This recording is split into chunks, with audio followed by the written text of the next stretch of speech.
Friends, if you're looking for real old school laughs, you're in for a treat because we've got them right here. Flip City Magazine. Remember Mad Magazine? Then it went woke? Well, don't worry. Flip City has no chance of going woke. That's right. 4 times a year, you'll get an actual printed magazine full of jokes, stories, comics, and more, all about today's pop culture, entertainment, and woke politics. Flip City takes terrible entertainment trends we love to hate with hilarious parodies of Lord of the Rings, Stranger Things, The Walking Dead, Star Trek, Hunters, and more. Trust me when I say there is nothing else like Flip City on the market. So subscribe today. It will be delivered in print, or you can even get it digitally if you're one of those wacky Zoomers. Either way, follow our link and sign up today, and if you put in midnight, you get an extra 10% off. Check out Flip City Magazine today.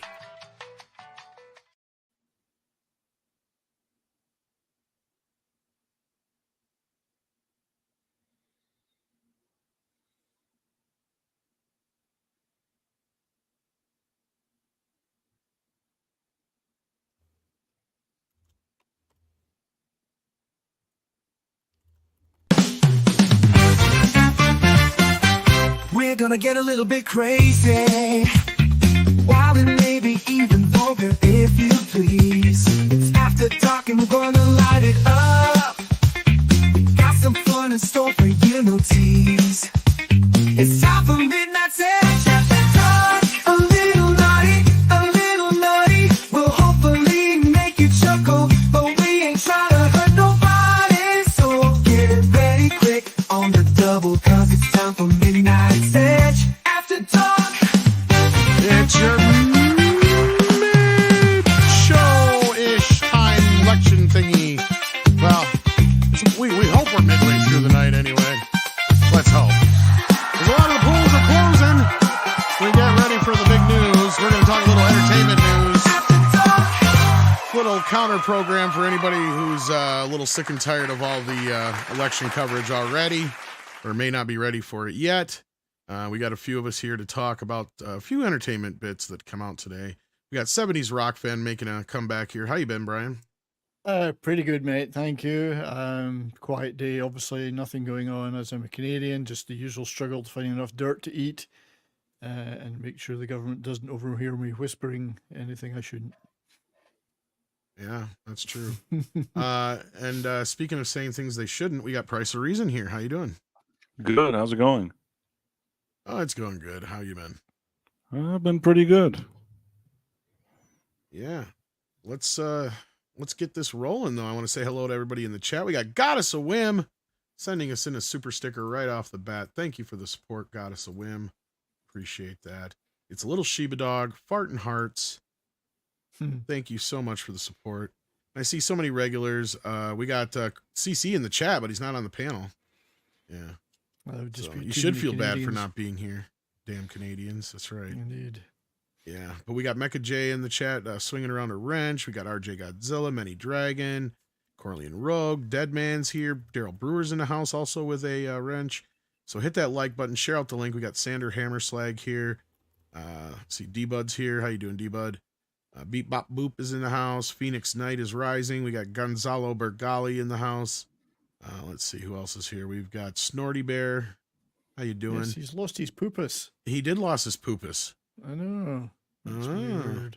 It's interesting. We got North Fairfax here. How you doing? So many more. Thanks for being here. Send out the like, or hit the like, send out the stream link. Let everybody know we're live. And yeah, I know everybody's kind of taken over by politics tonight, but like I said, there's a few entertainment bits that we can talk about just the same.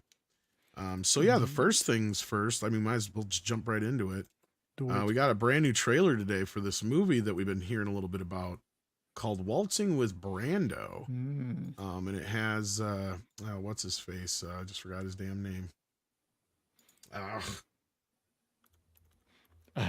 Billy Zane. Jesus. That's I it. couldn't think Yeah, of it. Yeah, I was like, what the hell is his name? Zir. I kept thinking Zir. Yeah, Zir, Zir or something. Zane. Yeah.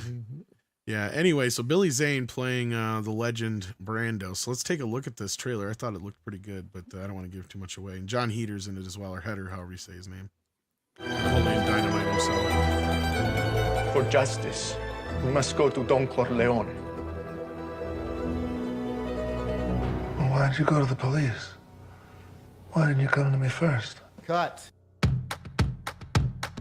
Were you happy with the way The Godfather came out? I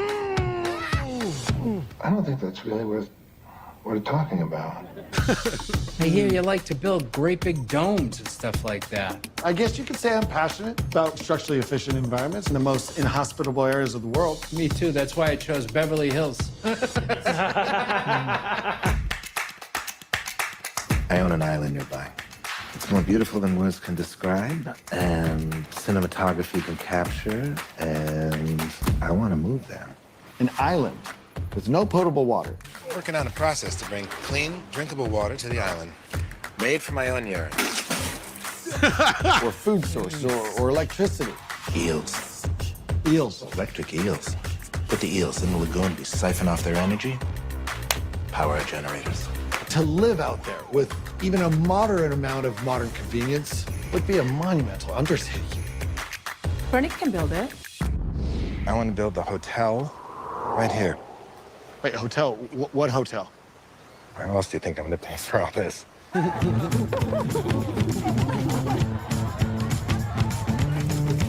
airstrip alone is costing 3 times what you estimated. There is no more money from us to you on this project at all. Ever.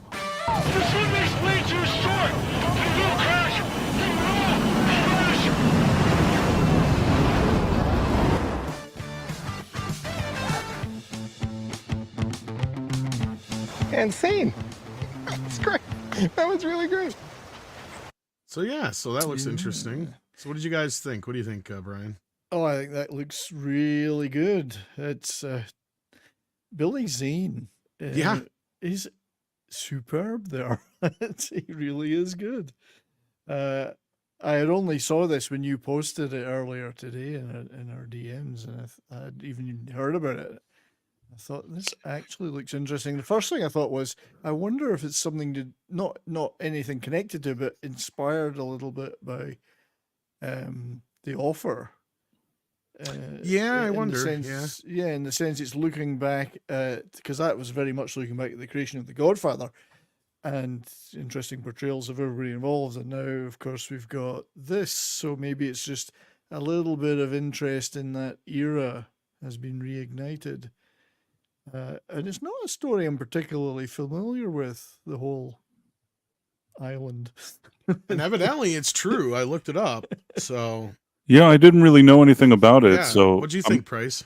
I mean, it looks like an interesting movie, like in the sense that, like you guys said, I wasn't aware of this story, so I'm interested in seeing how it plays out. And it looks kind of sort of like a comedy, actually. So I mean, it's with kind of Brando, that's not hard to do, considering if you know anything. yeah, no, he was a crazy guy, so I guess that would work. And really, the surprise is that Billy Zane, at least in these commercials, looks really decent. He's channeling Brando. Yeah, he's doing a good job in the trailer, at least.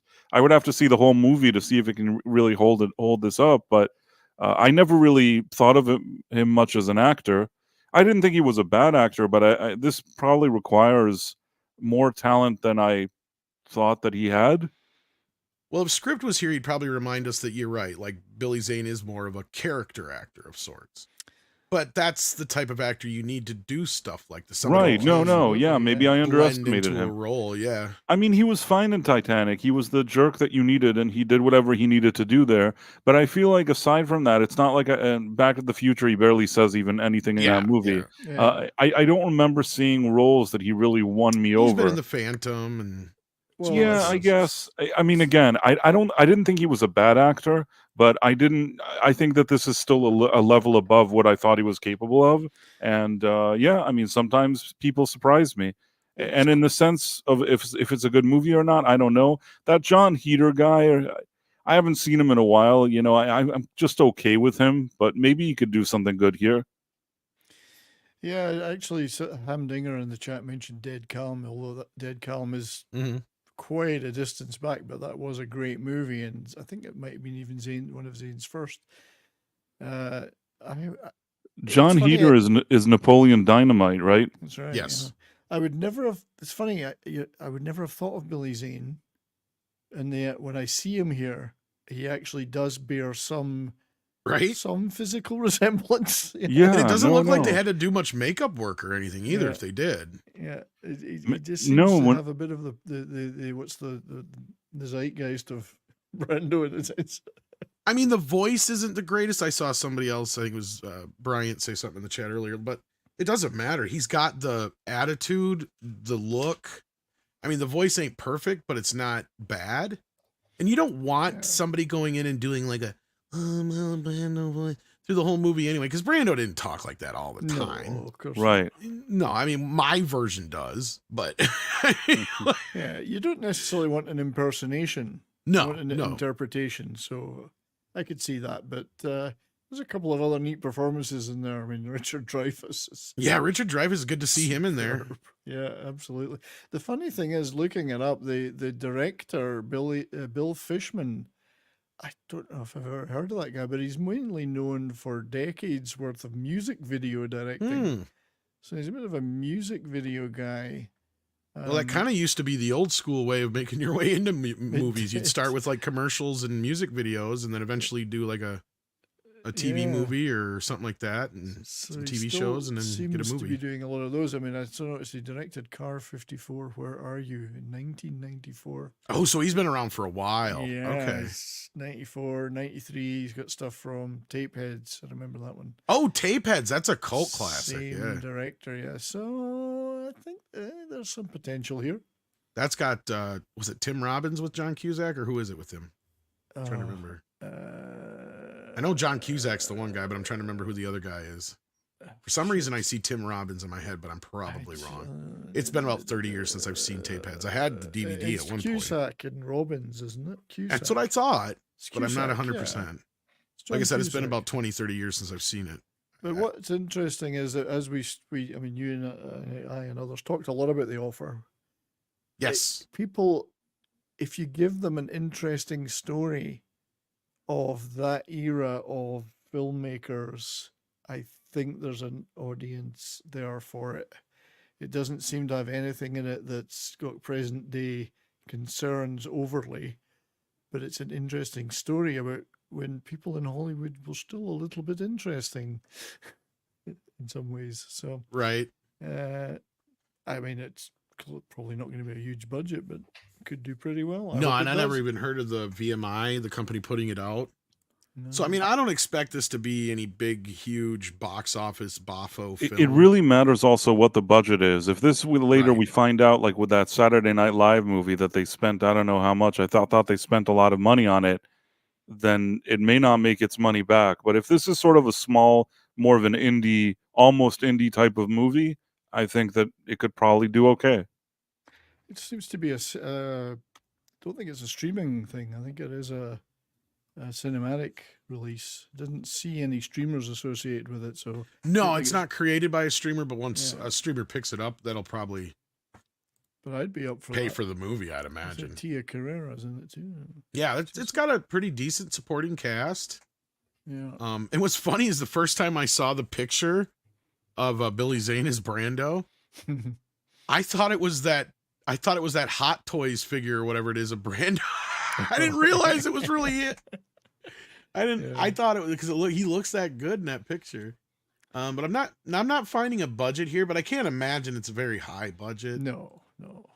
It looks like, I mean, if they spent 20 million on this thing, I'd be kind of I surprised. think this is more of what we want, though. If this turns out to be as interesting as it looks, that's what we're asking for. Yeah. Movies like this with interesting stories, not too many modern. Well, and Billy concerns. could even get a possible Oscar nod out of this. Is what I'm Well, thinking. does it Unless the tick all movie's that boxes? bad. I don't know. Yeah. Does it tick all the boxes for an Oscar nomination?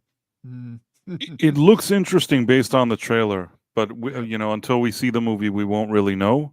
But it does look pretty good. Do you know anything about the budget? Because, like I said, Saturday Night Like I said, I Live. just looked it up and I couldn't find anything. Saturday Night, the movie that they made about SNL, that one cost about $30 million minimum to make, if not more, to market, and they only made around $9 million at the box office. So that one's basically lost That's got money. a pretty big cast, though. I mean, not that they're big, well-known people, but yeah, I know. I'm not quite sure where they spent the $30 million on that, but yeah.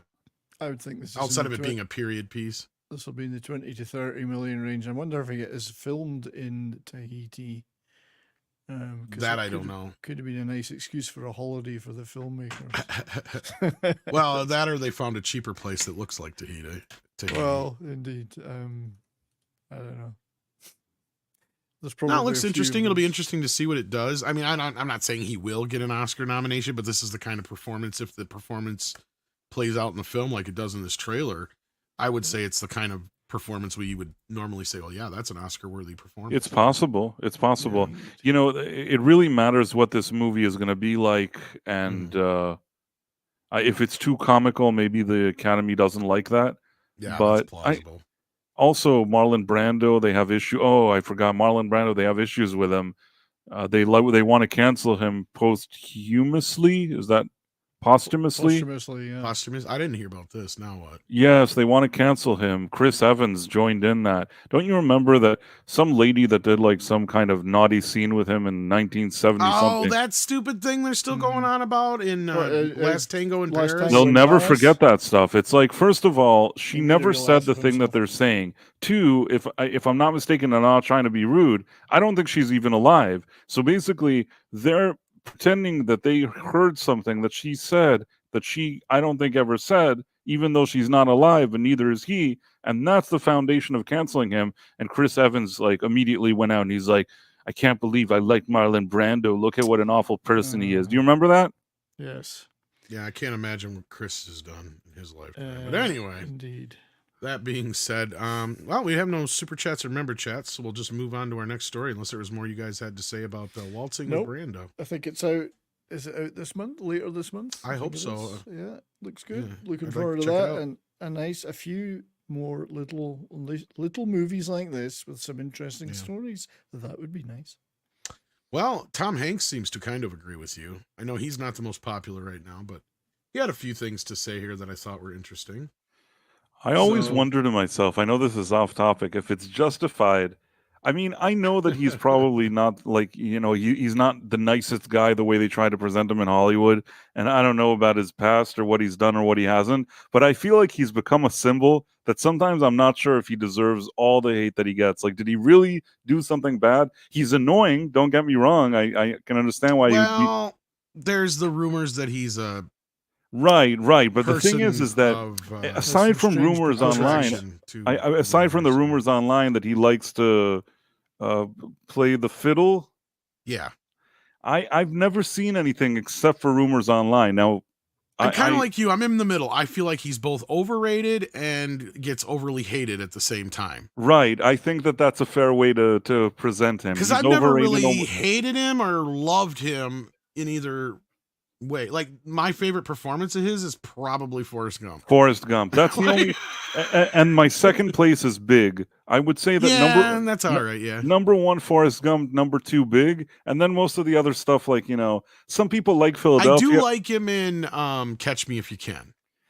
I guess. I don't know. I don't even love that movie. I've only seen it once. I understand. So, yeah. But I'll say that even Philadelphia, that he won one of his Oscars for, I actually thought that Denzel was better in that movie than he was. But I thought that Denzel was the heart of that movie, personally. Yeah. Whatever. I mean, I don't know. I like Denzel better as an actor, so maybe that's why I had more positive thoughts about him. I don't really care for Philadelphia one way or enough. No, you know what? So yeah. I'll be honest, that's another one that I've watched once. I did a check mark. I watched it once. It's not the kind of subject matter or movie that I was itching to see, but sometimes you have to disconnect and look, and we always complain about all the quote unquote. Otherwise, I like other films of his, but they're movies that if it could have starred anybody, it could have had like Steve Guttenberg or any other place your Tom Hanks Turner and type Hooch. Here. Like exactly, Turner and Hooch could have been just as good with, like I just said. Steve Guttenberg or anybody else in that same kind of league, know? I mean, God, what was the other one I really like with him in it? But it's like it could have mattered less if he was in it per se. I hope it's not Sleepless in Seattle, because I'm trying to that think. movie blows. I had it in my head and I just forgot it what it was. But I hope it's one I'll not give you. him credit for is that thing you do because he directed it, wrote it, all that shit. Yeah, and I that's do the one I adore was that gonna fucking mention. movie. That's the one I would have mentioned because I do love that. I don't know. Yeah. That movie to me was like a perfect movie when it came out. But Yeah. that's the only movie that's him enough to where it's like I was just saying, almost any, even Splash. God, what the hell else are movies? Splash. Okay, sorry, that's the one. Big Splash and Forrest Gump are probably his like trifecta Castaway, of decent course, movies. Then I would maybe go with Turner and Hooch. Then maybe like Philadelphia, even though The again I Burbs. watched That's it the one once. I was trying to think of. The Burbs. Burbs. Burbs. Yeah. I don't even think. Yeah, I've but seen see, that one. anybody else could play his role in that. So that's a Joe Dante film. If you haven't seen The Burbs, Price, that is a classic, dude. I don't think I saw it. Oh wow. I saw one that he's like he's on a trip, like he not the with the United Nations. He's like in the jungle or something. Maybe John Candy is in that one too. Is that Philip the Seymour Hoffman one, or am I thinking of a different one? I think you're thinking. I think this is an earlier one he did. Oh, earlier, yeah. I don't know. I mean, I've always been a little bit ambivalent with him. I can't remember. I can't remember that one. There's one that I think he's like in a jungle or something where there's a lady, and I thought maybe John Are you Candy thinking or about some Joe other. versus the volcano? No, Joe. That's another one, but it's not that one. There's another one that he's also in the jungle. Oh, you're thinking of the Volunteers. Yes, the Volunteers. Yes, thank you. Took Joe me a minute. I was versus trying to think of Volcano the is name of it. another stinker. They're all pretty far back. Yeah.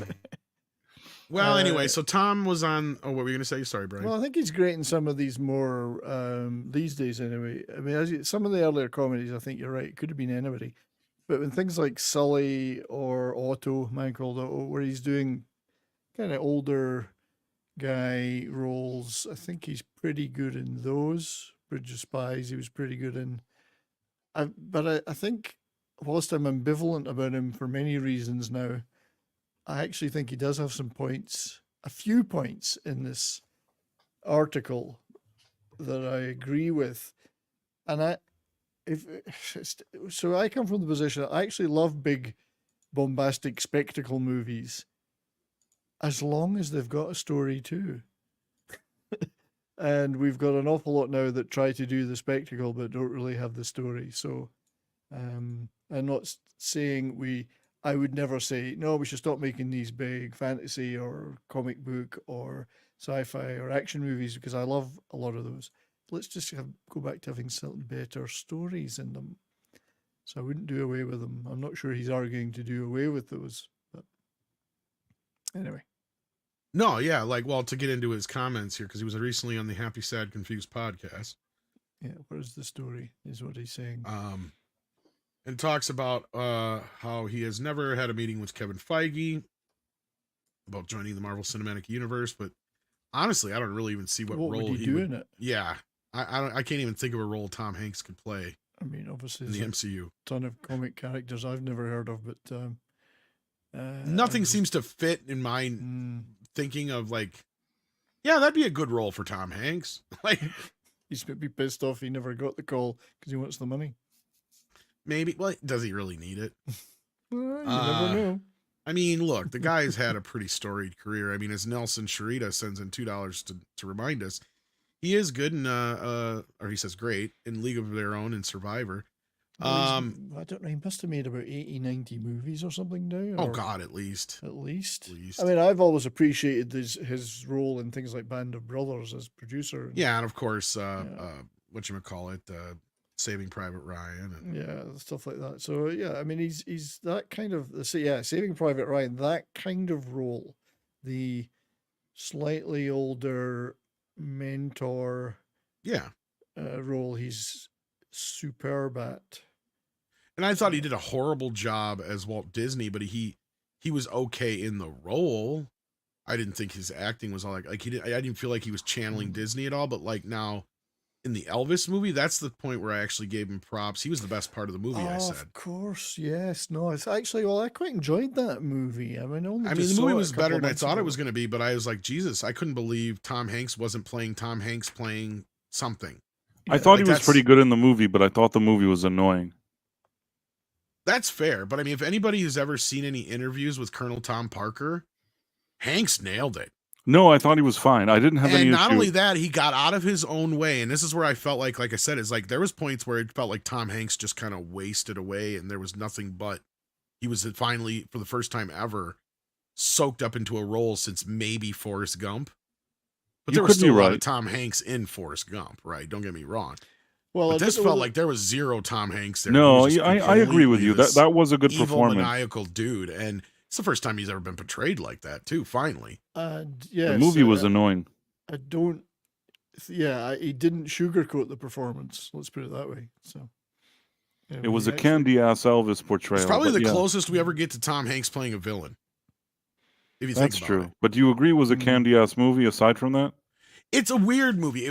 I liked it. See, here's my problem with the price. I probably would normally be in the same camp as you, but I think I was expecting a hell of a lot worse going me into too. it. I thought it would be even worse. Because Boz Okay, Lerman I is thought it would somebody be who- worse. Who I I have agree. this love-hate, but I love to hate him kind of thing. But I still can't deny that he's talented as fuck. And I even when he thought that swings the for the fences, it's I mean, I Yeah. thought that the movie would be worse. I'll agree with both of you. I thought it would be worse than it was, but something about it felt like this is Elvis by committee. I didn't feel like I was watching the King of Rock. Oh no, it paints Elvis in a much more for everything they do to paint Colonel Tom in the more accurate light. They go out of their way to But paint is Elvis in a that more. because it's He's kind of a Baz pussy in the Luhrmann, movie. though? Elvis it is kind of a because- pussy in his own movie. Is it because it's a Baz Luhrmann that it came across like that? Though? I mean, is it Tom, is it- is Tom, that I the- want you to admit it. I want you to admit that Elvis is kind of a pussy in his own Oh movie. no, they totally. Well, first of all, they toned him down to where they don't really have too much of the salacious shit that Elvis would do. He was definitely a much more of a. He was more of a aggressive man's man. He would go individual. around all the Yeah. ladies from town to town. Here, And there, he's like they he's really sitting around. leaned into him getting into the black music and stuff, which Here- was true, but yeah. Yeah, whatever. Here he's with a handkerchief, whining and crying all the time, and then they keep pointing out that he stole from black people or something. It's like the pussy Elvis. That's what I think the movie Nobody is. plays Elvis like Kurt Russell. Oh well, that's neither here nor there, but. But Yeah, so anyway, actually, let's- Austin Butler. Yeah. Did you guys see the Bike Riders? No, Because I but I've did. seen him I in did other see it. things. I think he's all right. I think he did all He right. was as okay in Elvis. that. Yeah, he was okay. It wasn't quite what I expected as a movie. It was actually different from what I thought. But I he thought was that the okay. movie had potential to be better than it was. It Yeah. wasn't. It wasn't necessarily a bad movie, but I felt like something about it. I told you. First of all, I think Tom Hardy and that other lady that I can't remember her name. Both of those actors really Jodie Comer, whatever her name was, over the top acting. I mean, it's too much. Like, I felt like he was trying to do his best James Gandolfini impression, Tom Hardy, and she was like, trying to play like Betty Boop or something. I don't even know how to explain it, like with the accents. And Austin Butler was okay, but at the same time, does he really have like an edge? Is he edgy enough, Austin Butler? I guess the ladies like him and he's an okay actor, but does he have that kind of edge that, shows that he's a level above? I'm not sure. And based on the whiny Elvis thing, I can't really judge him either. No, I mean, I guess Mecca kind of puts it best here. It's more style than So substance, that's what and I that's was true. saying about the It's Baz it's Luhrmann it's point. Elvis or modern audiences. It's the Baz Luhrmann effect. It could have Everything been is- worse though. That's the thing, yeah. Because like with the Baz Luhrmann thing, like I don't know if this is what you're gonna say, Brian. I'm sorry, but like I was expecting it to be a lot more remixes and modernized music mixed in with like psychedelic-ish video montages of weirdness than it actually was. There was only a couple scenes like that kind of took me out of it, and that was like that one scene where like right after he's like hanging out with those black people, and they have that remixed version of whatever song. I don't even remember what song it was that was playing. But like that aspect of it, I didn't care so much for. But like I said, the stuff between him and Colonel Tom, those kind of aspects of the film, and kind of how they just found a way to. Boz did use that aspect of it in a way to kind of rush us through points in Elvis's life in an interesting way. So like again, it's kind of a give and take, But love hate. Often you're on Yeah. hiding to nothing, trying to do anything Elvis related because you can't satisfy all the eras of Elvis, good or bad, and you can't. You almost satisfy have to do all a the- trilogy, really. Yeah. I mean, you're best, I think, to stick to one period. Make it either make it the 50s or make it the late 60s, as some of the more successful ones have done, rather than trying to portray him across his entire life. Or like I said, do a trilogy, because then you do the early years, Trilogy, yeah. the American big success, trilogy, and then the if you last will. years. Exactly. You call it the American You trilogy. call it the There you go. American trilogy, yeah. I mean, they're doing it for the Beatles, so why not? I mean, yeah. Well, remains to be seen. Right. I'm not quite sure of the need for that, but None of this is necessary. All these movies, they don't really tell the Well, real no, stories anyways. It's usually You're some gonna- sanitized. Like I told you, a lot of times you have people that aren't even alive, that you have their estates that are arguing about how to present the brand. That's how you got the Queen movie, and that's usually what you're going to get from biopics, especially when some people aren't alive even to talk about it. well, do we need? I mean, does anybody that wishes to know? Does anybody that wishes to know not know all the stories that have ever been told about Elvis or the Beatles? And I say this as an enormous fan of both of them. There isn't anything left to tell. No, there That's isn't. true, but on the yes. other hand, I will argue this. Elvis doesn't need another movie. We have had 500 fucking Elvis movies. Yeah. Beatles, on the other hand, we've only had selective areas of their. We have never had an official ever Beatles movie biopic like The Doors or, you know what I mean? But given the amount of stuff out there about the Beatles in all forms of media that have been, and the stories that have been told for decades, do we actually need such a biopic? I don't disagree with you, but I don't know if it's going to be served as well doing it the way they're doing it. Like, that's the part that's got me scratching my head. Because it makes more sense to do it as like a 3-part miniseries for television or streaming than it does to do it as a 4-part movie from each Beatles point of view. I mean, yeah, that sounds like a bunch of shit to me. And the other thing is that the thing is that young people, as far as I wanted to answer 70s, that in the sense that there's a lot of young people that just don't know about all these things. That's so true. for us as like musicians and people who love music and have probably read every kind of source we could about the life of Elvis and the Beatles, and we know so many stories, and probably watched the anthology, watched documentaries, watched whatever movies exist. These young, a younger generation and many other kind of normies, they don't know anything. They know maybe the names of the people in the Beatles and maybe a few anecdotes. So this way you're kind of... That's true. The Elvis biopic did bring the attention of Elvis to a lot of younger kids. Right, especially like little girls or whatever, or young ladies that like Austin Butler, and they're like, oh, we love Austin Butler, look how great he is. Or, sometimes you need, it's just like, sometimes you need that kind of thing, like with Timothée Chalamet, now he's Bob Dylan. I mean, I think that normally probably young ladies couldn't care less about Bob Dylan, would never want to see a movie about him, but they put Timothée Chalamet in there. There's a chance that a few ladies accidentally go to the theater to watch it. Yeah. Well, actually, that does look quite interesting, that movie. And it's a period that's, music fanatics would know about, but maybe others are not quite so familiar with his going right along early what you're just saying, years in New York, like that. Well, early performing years, anyway. So. I mean, I think that the movie is interesting, and I'm interested in seeing what they do. But really, for me, I'm actually impressed with the way he looks and sounds. That's my big thing. Is it him singing though, or is it yes. Really? Apparently, yes. Yeah. Well, they say it is. Yeah. You know what? If it's him singing, I give him props. At least in the commercial, it sounded all right. That's what I'm saying. It's like, oh my god! Because here's the thing. I just don't really like him. But go on. I haven't liked him, but he's like forcing me to like him. I can't hated do it. Dune 2, and he was the best part of Dune 2. And then I can't do it, Captain. I don't. I know, and I didn't want to like Wonka, but I ended up liking Wonka, and I'll be damned if I didn't go through the movie going, if they just dyed his hair blonde, he's the spitting image of a young Gene Wilder. And I'm like, he's even doing the Gene Wilder isms. No, he wasn't a good Gene Wilder. I thought that he was a complete I don't care. flop. That's my opinion. He was That's a my stinky opinion, flop in that movie. And that movie was a piece of shit. I stand by it. I don't care. I shouldn't have liked it. I shouldn't have liked it.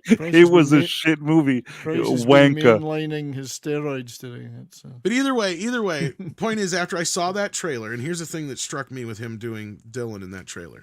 I have seen so many people do impressions of Dylan that it's almost like the problem with, and I brought this up before, so I apologize to anybody who heard it. The Bob Dylan thing with him is like, it's like the Shatner impression. You know how everybody does Kevin Pollak's Shatner and they don't actually do a Shatner impression? Everybody always does like somebody's Bob Dylan impression because every comedian has done a "you can't understand a thing that Bob Dylan doesn't understand" joke. And that's really not how Bob Dylan sounds. Right? Yes, he kind of does in certain songs, but if you want to be actually portraying him correctly, I heard him singing and I found out that is him actually singing. And I'm like, Jesus Christ, if he did not capture Dylan and not doing an impression, but actually captured Dylan. Kind of like how Val Kilmer did with Jim Morrison. Where you can't tell the difference in some cases. Like, it sounded pretty good in the trailer. I'll give him that, but he hasn't won me over. Maybe I'll watch that Dylan movie. I'll feel differently about him. I am not sold on Chalamet. I agree that in Dune, when I compare him to Zendaya, he is a better actor than she is. I walked out thinking, okay, at least he made an effort here and he's a better actor than Zendaya. That's the compliment that I'll give him. I admit it. And I'm with you. Like, I think he's a very femmy kind of guy. I didn't care for him before. I didn't like him cast as in the first Dune film, but he was the only real highlight of the second film, in my opinion.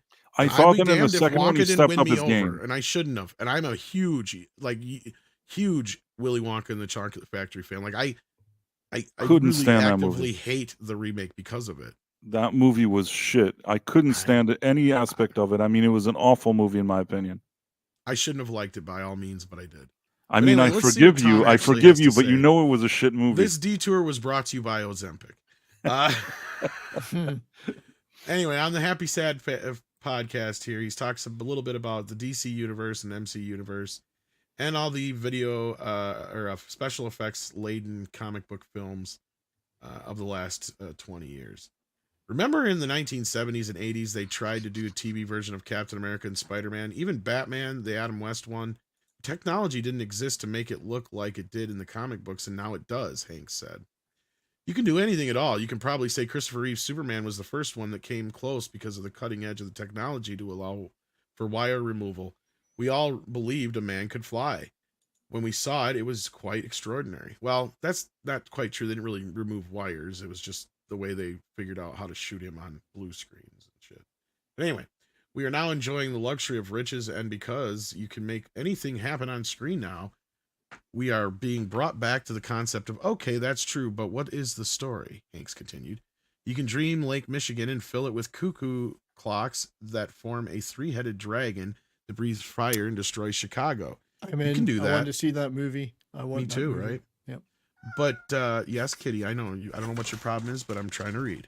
But to what purpose? What is the story, and what is going on to be saying about us?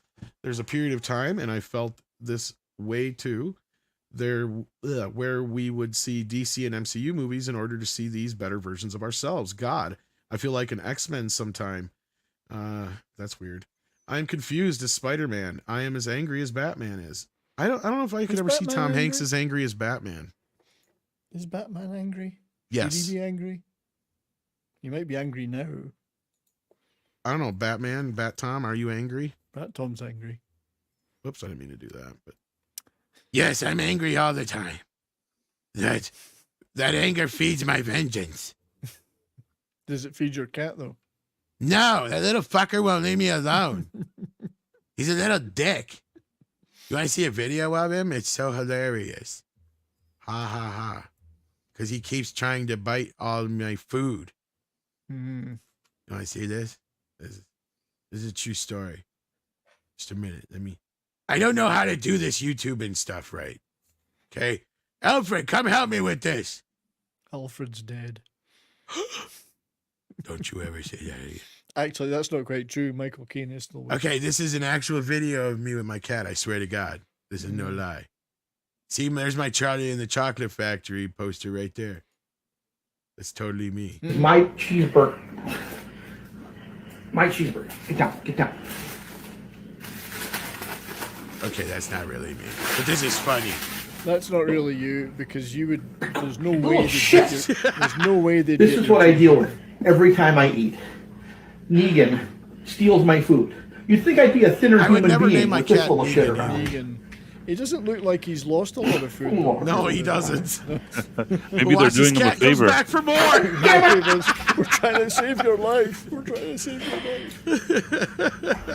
He's trying to help him, yeah. You do that. There's nobody told them they do that because you've indulged them in the past.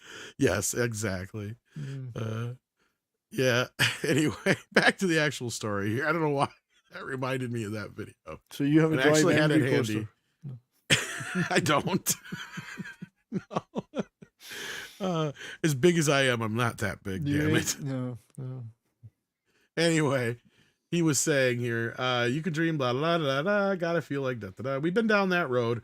We've had 20 years to explore that kind of thing, and now we're in an evolution and place where it is. And the story, what? The theme, what is what? Is what? Yeah, and the story is what, and the theme is what, and the point of the movie is what. That's what he's saying, sorry. What? Comic book genre has been on rockier ground in box office recent years, with 2023 tentpoles like Shazam, Fury of the Gods, Flash, Ant-Man and the Wasp, Quantumanium, The Marvels, all flopping.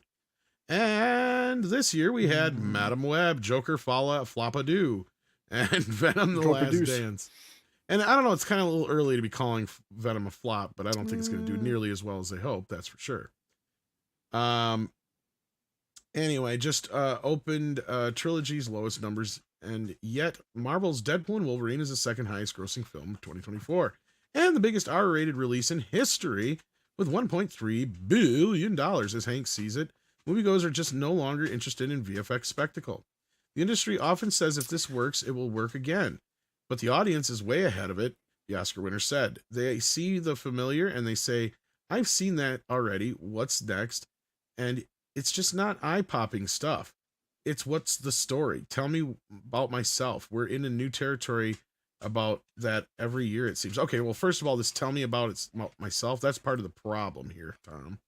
But I do agree with, look, we have reached a point of stagnation. Why? Because we have had the same type of digital effects for the last 30 years.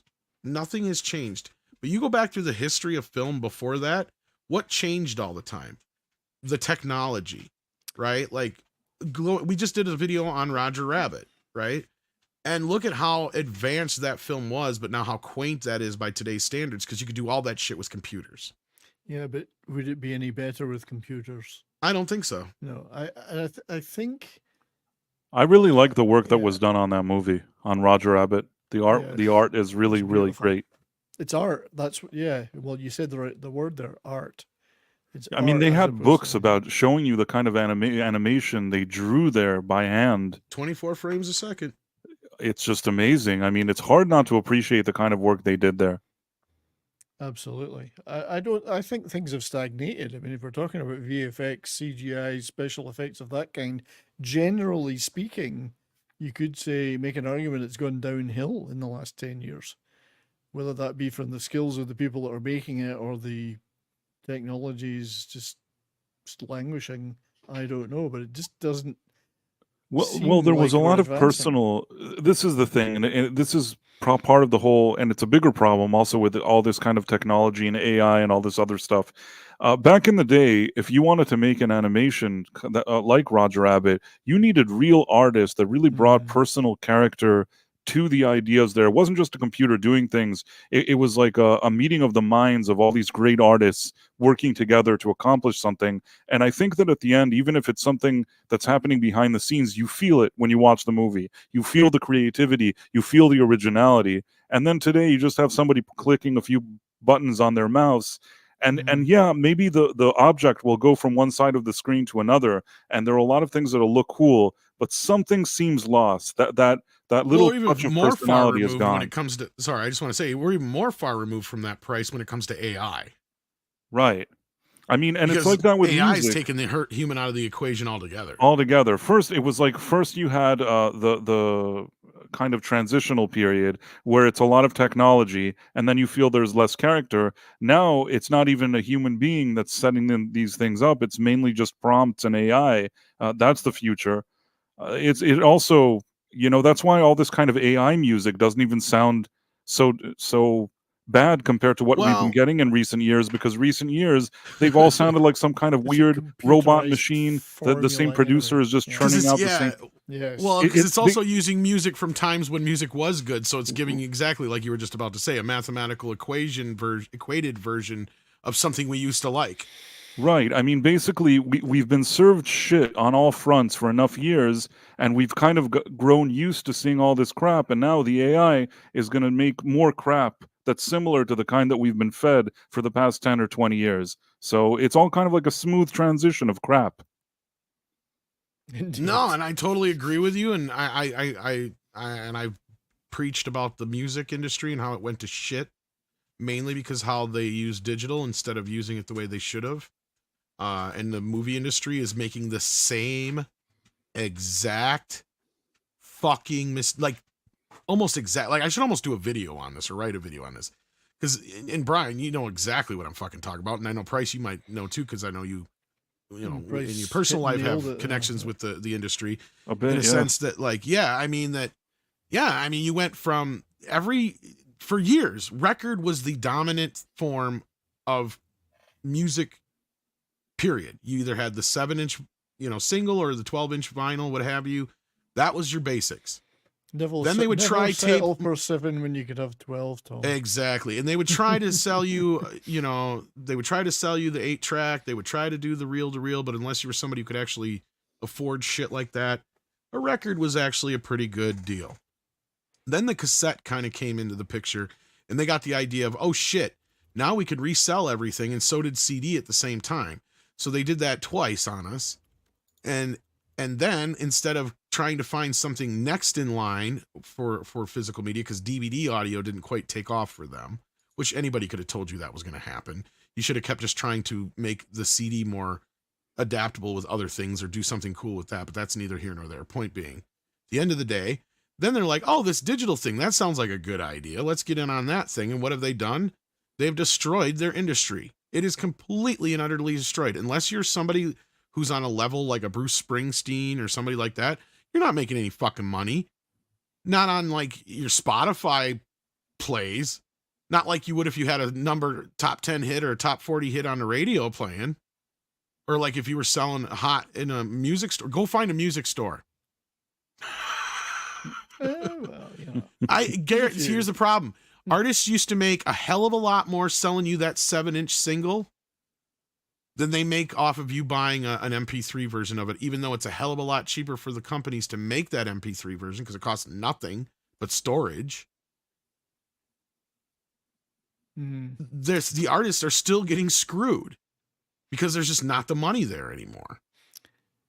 No, and to go back to the earlier points, I shouldn't draw such a broad brush, but the vast majority of current popular music, and Price touched on it, is produced by roughly the same handful of people and follows a strict computer digitally generated format with a template of sounds depending on the genre chosen, and it's just pablum, most of it. So but anyway, that's just my opinion as a grumpy old. No, and I agree with you. fan. And that's part of the problem is that music itself had gotten crappy. And now we're reaching the same point with movies where almost everything that's produced is crappy. We've seen the same shit over and over again. There's nothing you can show us. Like, I remember, what was it, a year ago? No, 2 years ago when that Everything Everywhere All at Once came out and everybody was just so awe and gaga by it. I'm like, yeah, the effects are good. But guess what? This is nothing new. None of this is impressing me. Yeah, but that movie wasn't very good. That was kind of it was a scheme, that movie. They wanted to give it awards and stuff. I mean, I like Jonathan Keyquan. I like that guy, but man, that movie was a turd also. I'm sorry. We're talking about the visuals because everybody was like, "Oh my god, it's mind blowing" and blah blah blah. I'm like, nothing blew my mind about that movie for the last 30 goddamn years. That movie was, and again, I don't use this word often, but that movie was ultimately like a thinly veiled woke weird thing. Oh, that I agree with you. As I said, you know what this whole movie is about? It's basically about a woman who can't stand that her Ma doesn't approve that she's a lesbian. Right. That's the Basically. whole thing, something with her being a lesbian, and in the middle they just have a bunch of nonsense, and really there was nothing. Or no, I put it as it's about a woman who throws a hissy fit so bad. But you know that what? she It's tears not even existence apart. it's That's not what it even is. like you watch this enjoyable movie and at the end it turned out that there was a little bit of that kind of messaging. The movie itself, in my opinion, is overrated. It's like people wanted to believe that it was very artsy and interesting, but sometimes you just got to look at it and say no, it's not artsy and interesting. It's just, you know, sort of convoluted crap that mostly misfires throughout it. You know, there's a few actors there that put in decent performances and maybe are likable enough, but the movie itself, in my opinion, is a piece of crap. And it's one of those Emperor's new wardrobe type of situation that everybody, oh, it's so great, it's so great. No, it's not great. It's shit. It is absolute shit. Tell us how you really feel. Price is really off his meds tonight. I think so. Yeah, He's had sorry, some I don't know what's up with caffeine. He's fired up. I'm trying to be I don't know why calm I'm on so this show grumpy because today. I I'm apologize. sure everybody Sorry, wanted to guys. get away from it all. But no, It like, I makes mean, great YouTube. the other part of this, though, look, a lot of what Tom is saying here is not wrong. And a lot of this stuff is stuff I've been saying for the last few weeks. And I've noticed, because this is what I do, I notice the pattern, except for the few exceptions to the rule, which have a good, you know, gauge to go by with Deadpool and Wolverine or Spider-Man No Way Home. We know why those films were popular, right? Those have special things that were attached to them. They had accessories, or however you want to call it, that help those films along. Everything else that's been comic book, superhero, flashy shit has not really performed at the box office. And then you have other people, you know, that are really like, okay, I can't believe like Terrifier and shit like that are doing so well. It's like, I can, because everything else is shit. But I don't think that it's necessarily just because they were flashy spectacles that they failed. I think they lacked in many other areas. Obviously. And yeah, and so Tom Hanks kind of makes that point, I think. But you can make, they're spending so much money to make these, but they still don't make them look good. They say they're flat. Hey, we've got this big spectacle Hollywood comic book movie, and you could watch a Korean or Japanese movie made for a fraction of the cost that looks better with its Well, to your effects point, and to kind of action. what he's saying Yes, is he's like, if the saying that. stories were better, if the comic book films were better, then yeah, people wouldn't give a shit how shitty they look. So you don't need to spend the money they're spending. You could still get better effects, and you could have a good story. You know? Yeah. And we Well, want no, and I've spectacle. made I the love point- spectacle movies. There has to be something more to them.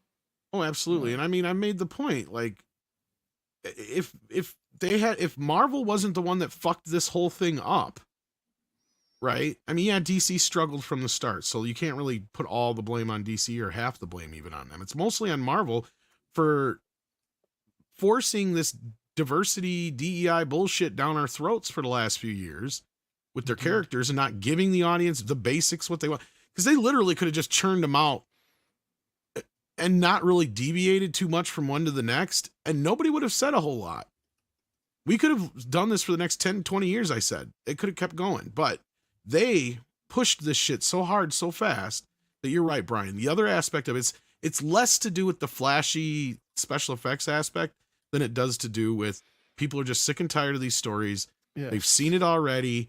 If they haven't seen it already, they know it's probably woke and they don't want to see it. They're Like stamping Marvels. them out So yeah. on an assembly line with a template.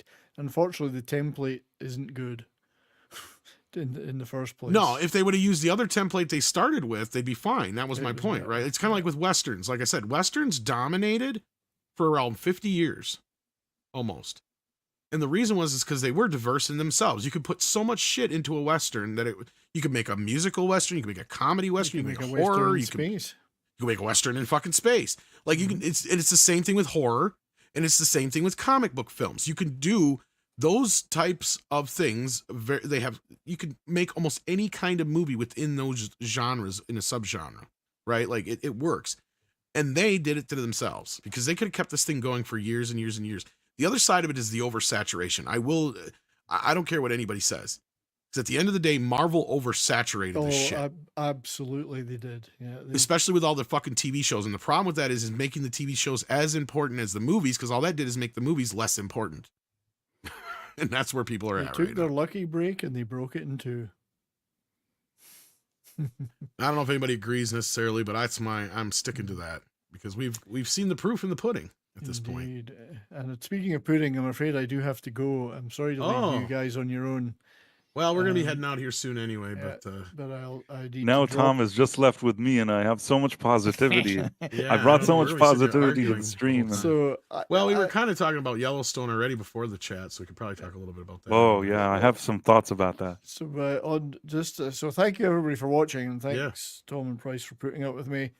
No, you put up with no, me. you're I'm sorry. fine. Tom said I was in a grumpy mood. I love apologize. streaming with I you, don't know buddy. why I'm in a grumpy mood. I I don't have know no if I'd say idea. you're grumpy. I think you had some caffeine, so you're extra spicy. Always appreciate streaming with you, Price. It's Well, I always a appreciate joy. streaming with you, and I actually like your takes. You know a lot about music, and that's something that both Tom and I also like. So it actually was a nice conversation. I know music. You know music too. You see, we got the power. Yeah, so check out Rosalie. that 70s rock fan. Yeah, tomorrow on my channel for a bit of fun. When my regular show is now Wednesday night, 6:30 p.m. Mountain Time. Tomorrow we're doing a cult comedy crew edition of my show. We're going to be talking about a movie that had a minuscule budget, but the special effects also looked shit as a result. Monty Python and the Holy Grail. So, One of the best It's a great cheap movies movie. ever Great made. movie. one of the greatest movies ever made. See, And people in the chat say, "Oh, Price doesn't like movies." No, that is a great movie. It's not that every movie you show me, I'm going to say it's bad. I just when there's kind of a phony praise around some movie, that's the things that annoy me. so come and have some laughs tomorrow. I will. See It you sounds all. great. Cheers, guys. Have a Cheers, good night, man. everybody. Take care. We've already got one. Told them we already got one. So Yellowstone, we got an update, sort of, not really. This is just basically a breakdown of everything that's gotten us to this point, and the short version is the whole kerfuffle between Kevin Costner, how they were trying to work things out, lawyers got in the way, both parties walked away, egos got the better part of everybody. And I mean, at the end of the day, we're gonna have to wait and see how this plays out. It just sucks. Because Price and I were talking about this before the show, and we were both sounding like, I mean, I'm a big fan of the show. Sounds like you're pretty much a fan of the show too. I'll tell you what, I thought that the first season was good. The second season was maybe even better. And the third season really brought it, to a new level of excitement. Then season 4, I felt started to wobble a bit, but I kind of let it slide. And I agree. The first half of season 5 was like even more wobbly. It really needed, I think that the show needed to end with 8 great episodes and to really bring this story to a close. And I was hoping after that first half that Taylor Sheridan and Kevin Costner and the whole crew are really going to bring something great to tie this story together. But instead, I feel like they learned all the wrong lessons. Sadly, yeah, because we were talking before the show, and I agree. Kevin took his comeback story and he really kind of nerfed it big time. Now, I can't say he failed overall because he's had a little bit of light at the end of the tunnel now with Horizon, but I mean, even Sheridan said it himself. I said it myself at the time, was it worth it?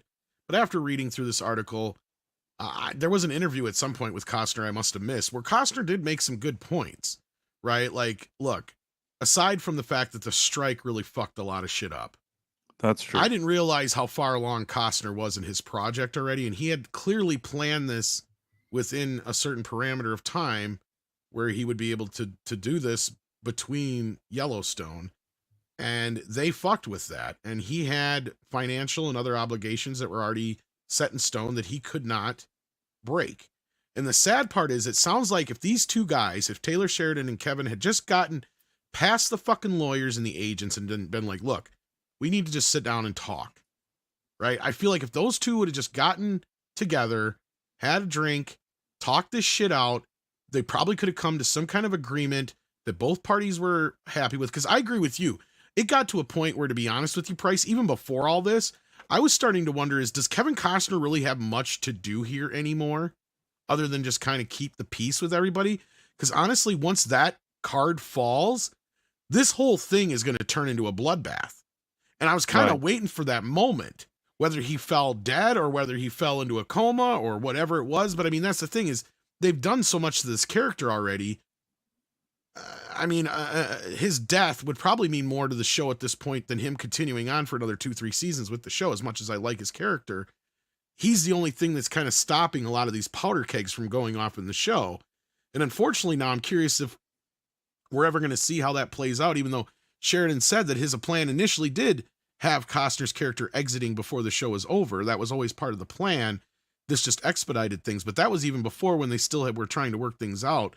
I mean, Now I they have only no idea what's going on. they only have yeah. 8 episodes left. You know, look at something like Succession, and I don't want to spoil it in case somebody hasn't watched it, but let's just say that there was a main character there, and that main character was with you for all the seasons, and towards the end, when there's a final season, something happens, and that status kind of changes, if you know what I mean.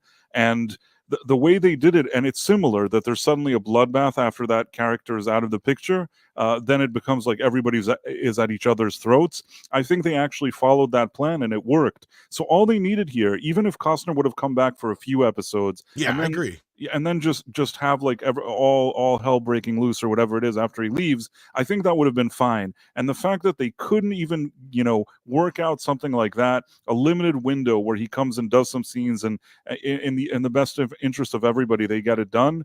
That's really shitty. And I agree with what you said. It's probably too many lawyers and too many representatives and a lot of stuff. But there's one thing that I told you before the show that annoys me, and it still annoys me. Kevin Costner is a wise ass, because basically he wasn't exactly at the top of the I agree with you. pop culture, whatever. Yeah, he's okay, and he does some movies and some shows, and he's fine. People know he's a veteran actor, and he's fine. But the thing is, this show kind of put him back in the spotlight. And rather than letting this show play out and finish what you're doing, and then think, what projects do I want to do now?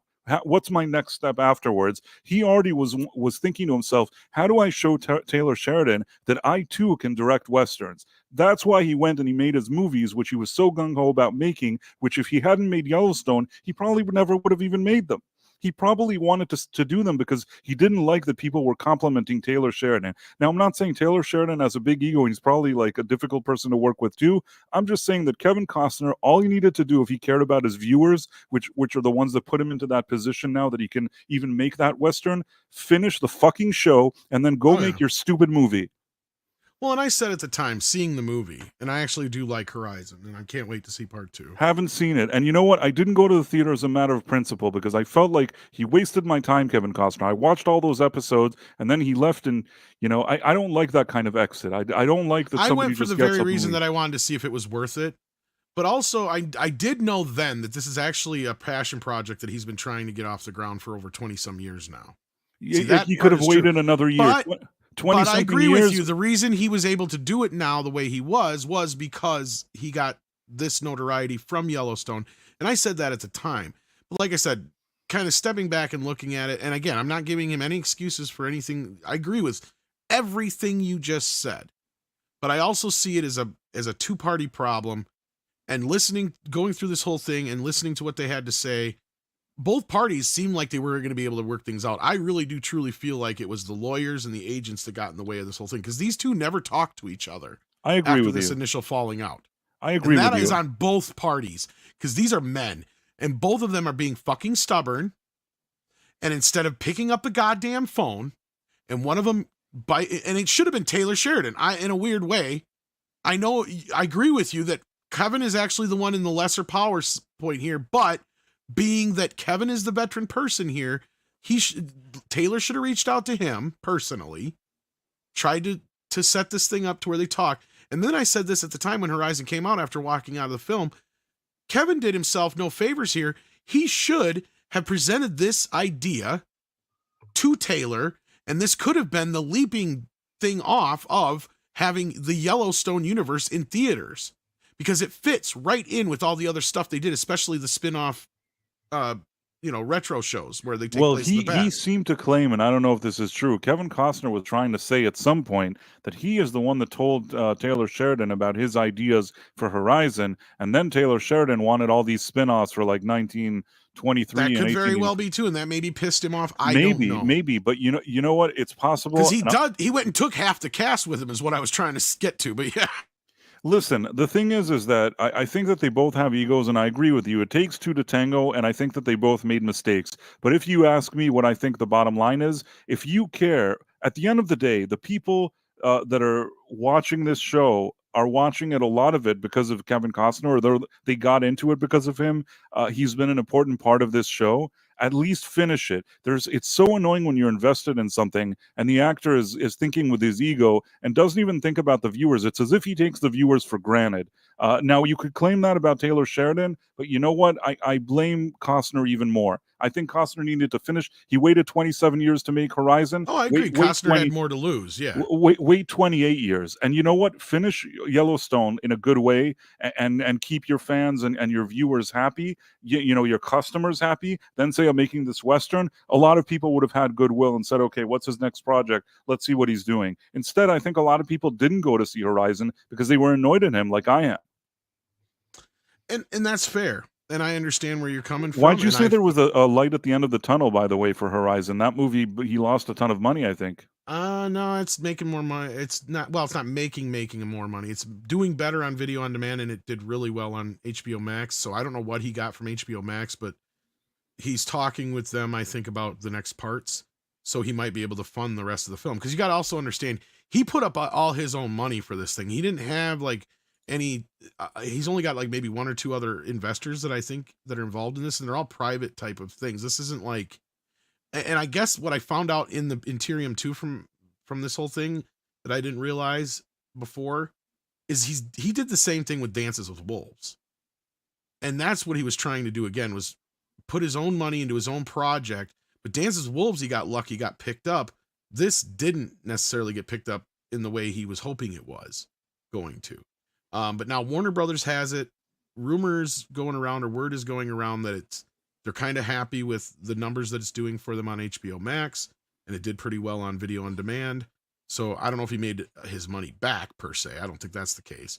But maybe he'll make a deal with them for the next that's chapters. What it sounds like. End up that he actually ends up not losing money. If nothing else, he won't lose money. He'll get his dream pictures, and it'll be good enough for them to put on. I mean, that's what I'm thinking. Yeah, it's one thing in the theater, but I agree with you. I mean, a Western with Kevin Costner on some streaming service, you could do worse. I mean, that some of the crap they put on Netflix and some of those things is just so terrible that I think that a movie like that probably will at least be okay. So I can imagine it doing better in that. Maybe he should have gone for a streaming service to begin with. I agree with you. And I think the problem was, and this is where I think him working something out with Sheridan would have been a win-win for both parties, because I think the only reason it is a theatrical feature, and it probably has to stay that way, is I think he's locked into a streaming. He probably has got an exclusive streaming deal. And I brought this up with Script Doctor, and he said, yeah, that's yes, and I remember you brought it up, and I tend to agree with you. Yeah, and I think that's why he had to do it this way. And again, that's another reason why I say, like, I wish these two guys, because to me, it feels like, how did these lawyers not think of this? Because Kevin's got all this money on the line. This movie fits right in with all these other things they're doing. Like I said, this could have been the first launching pad of the Yellowstone movie universe. And I mean, in that way, people would have understood it's kind of an episodic thing, because that was the thing. Like, I went to the theater and there was actually had a good crowd there. So that's the thing. It didn't do well, but that was mainly because it only opened on like less than 1,000 screens, or only 1,000 screens or something like that. And then when it was pulled from a lot of those other theaters, Kevin strategically put it in areas, obviously, that he knew it was going to get, you know, some business. And it sounded like most people, when they go to see it, it was pretty fairly full theaters in the areas they went. And it was the same thing for me. And it looked like an entire group had decided to go, like, from church or something like that, because it was a bunch of older folks. But they clearly had no fucking clue that this was a part one. Because as I was walking out of the film, I could tell that they were very, very confused. And they were all like murmuring to each other, trying to figure shit out if they should stay for the credits and stuff. And I said, there's nothing after the credits, but if you're curious what the hell is going on there, that's a preview for what part 2 is going to be. That's supposed to be out next month. Well, at that time, the second part was supposed to be out in a month, because the end of the film literally just goes into like a 2.5 minute preview for the next film without telling you that it's a preview for the next film. And if you don't have any idea what's going on, you're like, what is this?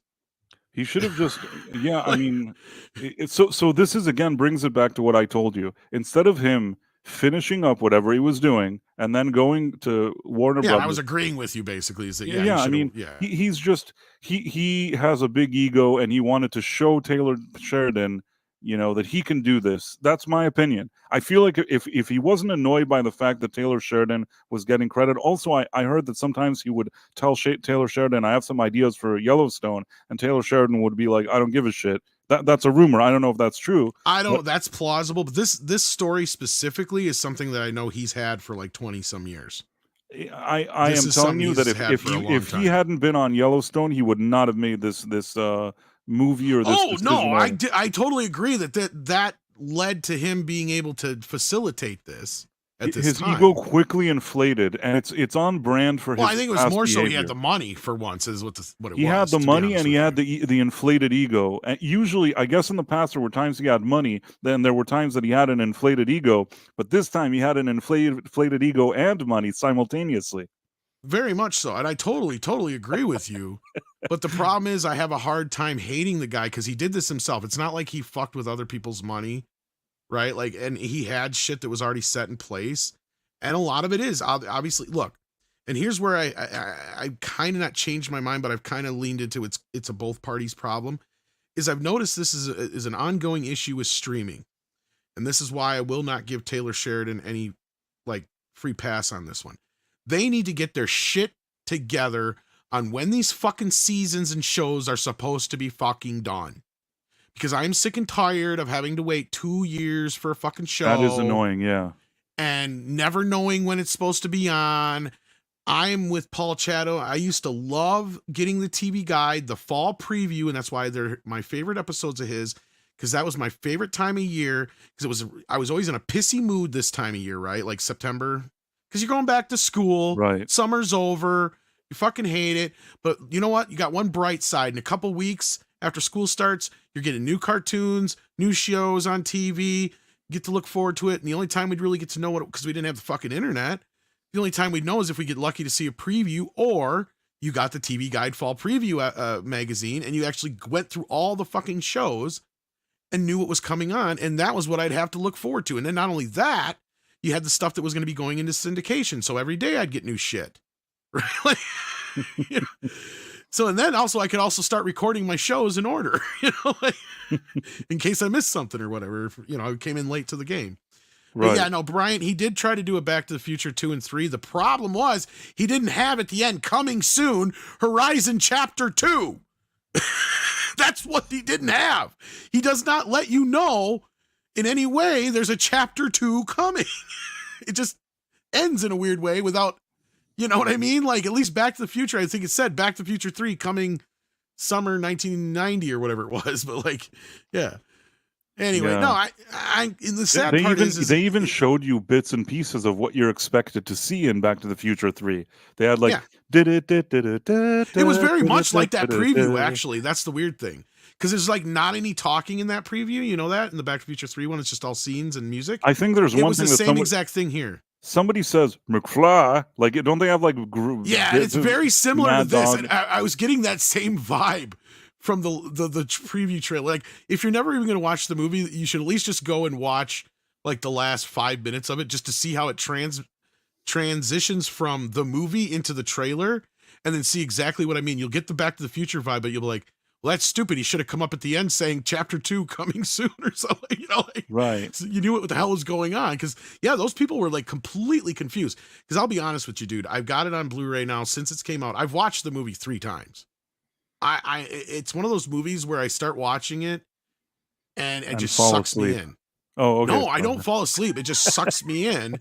But you get to the end Even and you're better. like, I need to know the rest of the story now, right? Like, because it is one of those movies that kind of really leaves you hanging on all these threads that are left hanging. And there's things I would have done differently.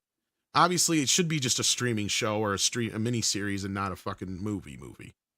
Right? That's its first mistake, and that I agree with first and foremost. But be it as it may, it is what it is now. But there's still bits and pieces I would have been like, I would have saved that for the sequel because it doesn't really play into any of the story yet. And certain other things that could have helped the movie be like shorter. But yeah, either way, I most people I know who have actually seen it did enjoy it, but it isn't your typical movie. Like, it's more of a mini series kind of feel to it, I if that understand. makes Oh, sense. maybe Yeah. I'll give it a chance if it's on. You say it's on HBO Max? I think it's on Max now, yeah. Maybe I'll look at it. But by the way, Back to the Future 3 Yeah. I still like it. I like all three movies in the trilogy, but it is a bit of a diminishing return. People don't believe me, but I've had to show them where at the time that Back to the Future 2 and 3 came out, Back to the Future 3 was beloved. 2, everybody fucking hated. No, for me it was the opposite. I know the kids and us, we loved it. We didn't care, but a lot of the adults listen, and I critics liked were both. pissed. I liked both of them, but Back to the Future 2 was for me, that was like I loved it. Today as an adult, when I look at all three, I recognize that only the first movie really stands as a timeless classic. The other two are good movies, and as a trilogy, it's a very enjoyable trilogy. But that first movie is the real deal, and it's because it was meant levels to be above the other two. It wasn't ever meant to be a franchise. That's why. Right. It's one of those cases where it didn't really need to be a franchise, but if they already made it, it's rather enjoyable. And I remember as a kid how much I enjoyed watching those sequels. But I will still say that number one, that holds up as such a great movie. That first one. That's pretty much a perfect film. So. Yeah, I mean, it's a screenplay that you can only wish that you'd write such a good screenplay. It's such good writing. Well, and that's funny because that's where this whole interview was, and I guess Tom Hanks also said that interview. He's like something like "fuck the critics" or something like that, or they can suck those fucking cocksuckers or something like that. He said, I don't remember. It's in the video somewheres, but I'll have to dig for it and maybe bring it up for the morning show. But I thought that was kind of funny because no, it's his movie did not do well this weekend, and it was Robert Zemeckis' film too. Oh, was that the one? You know why it didn't do well? I saw the trailer, and they're like, basically they have a camera that's stationary in one place, and then you watch them grow older. Yeah, it's like supposed to be 100 years of the house. Yeah, screw that. I don't want to watch some kind of it's like at home when you put a camera and then you leave because like a security thing. You know what I'm saying? It's but one the of other those gimmick is it's all played by the same actors, just right, and they keep de-aging them or whatever. I don't know. It seemed like shit to me. I looked at it and I thought to myself, this looks annoying. It looks like a gimmick. Like he thought, oh, wouldn't it be cool if they just did that? And then I don't mind Zemeckis doing. I said this yesterday. I was like, Zemeckis going to do what Zemeckis going to do. Like when he swings for the fences and he misses, who cares? At least he swung for the fences. Right, but I feel like he hasn't had a good. He hasn't had a home run in quite some time now. Does he have to make a Roger Rabbit or a Back to the Future or something like that every time? No. No. The guy gave us Forrest Gump. The guy gave us Romancing the Stone and all that other stuff. He wants to keep doing his weird. I'd rather see him try shit like this than his fucking Beowulf, fucking Polar Express shit. I guess so, but I'd really like it if he could maybe make a movie that doesn't suck so much, I agree with you, but it's like he has the potential. We know that he could still do it.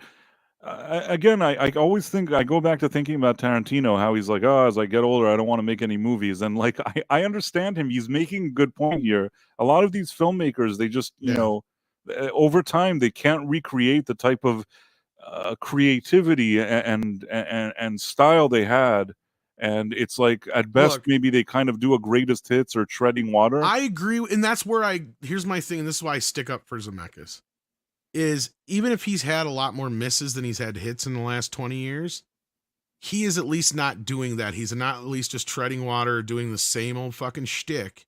He could keep making movies like Back to the Future and Roger Rabbit and Forrest Gump till the end of time.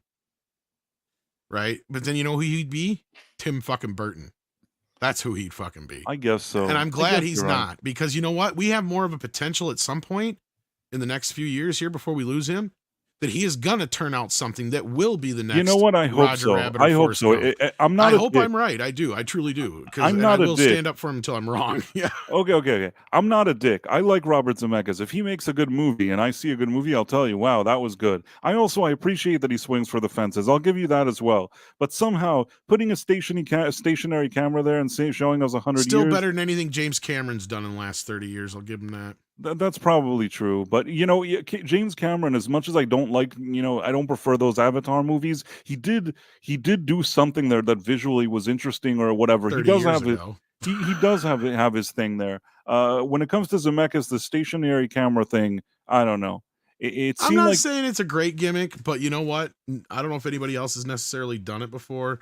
And I don't think the stationary camera is the only gimmick of the movie. Like I said, No, it's, but that's like a deal breaker for me. Like, show Yeah. some angles and then move the camera around. I don't want to. you know I don't what want to though? sit around and I watch will the same check it room. out when it comes out on streaming, and it's because of that very reason. I want to see how. I mean, if it doesn't work in 15 minutes, I'll shut it off. But sometimes movies like that, because he's like a Scorsese to me, it's like I'll give him a shot.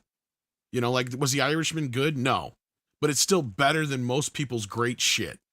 I actually surprisingly rather enjoyed The Irishman. It's not his best work. I know it's bullshit, but No, you know why I enjoyed it, and this is something that most people didn't have the same experience as me.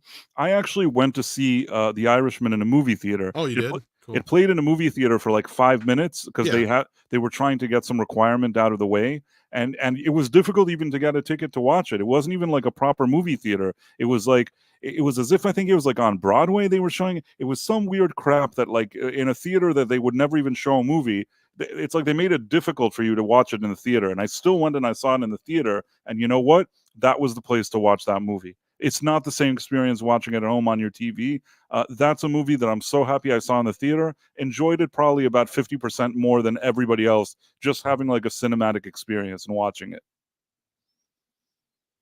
Yeah, and I mean, I'm not trying to dump on Six here, but you know, the box office may not agree with me, but basically all Cameron's doing now is just pumping out the same shit. This would be like if, you know, Zemeckis had decided to just do Forrest Gump 2 and 3, and Who Framed Roger Rabbit 2 and 3, Yeah, I mean, I Back don't to like the Future 4 and 5 and 6. I don't especially like yeah. those Avatar movies. They're not my scene, but he does it, and there's some people that go watch it. I mean, the second I one give him came. full credit for everything he did up to the first Avatar.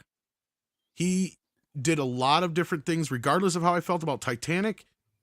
It had a large impact on not just the box office part of it I'm talking about, but the, you know, the way that he used digital effects and special effects and Yes, but stuff like between that, you and but me, his yeah. career ended after like Terminator 2. But Oh, yeah, I it's agree. fine. That was his last good movie. Yes. I think that he Well, churned take that out back. True Lies was really True good. Lies. True Lies. True Lies is sort of an uncharacteristic movie for his, but you know But what? he didn't want to make it. It's not technically his movie. That's why I consider that more of a Schwarzenegger I almost movie, because didn't think Schwarzenegger about it, brought but you know, to him. you know what? I'll give it to you though. True Lies is his last decent movie, and it's not a movie like Terminator 2. It's just a pretty decent movie. It's all right. So True Lies, that's his last, I would say, pretty good movie. That's where his career ends. Everything he's done since has been varying degrees of crap, but crap that makes a lot of money, and sometimes also is even revolutionary in terms of VFX and stuff. So I'll give him that. But as far as my enjoyment as a Nothing viewer, about Avatar 2 that was to me. I don't care who you are. I have not seen it, and I don't give a shit because he didn't bring anything new to the table. This is the first time. This would be like if George Lucas actually managed to make the new Star Wars movies and he didn't bring anything new to the table. you know, That was always his thing. I went into Avatar 2. I wanted to review it, and I went and I saw it when it came out. I went in really like to tell you that I was so unenthusiastic and didn't want to watch it is an understatement. I didn't even really like the first one.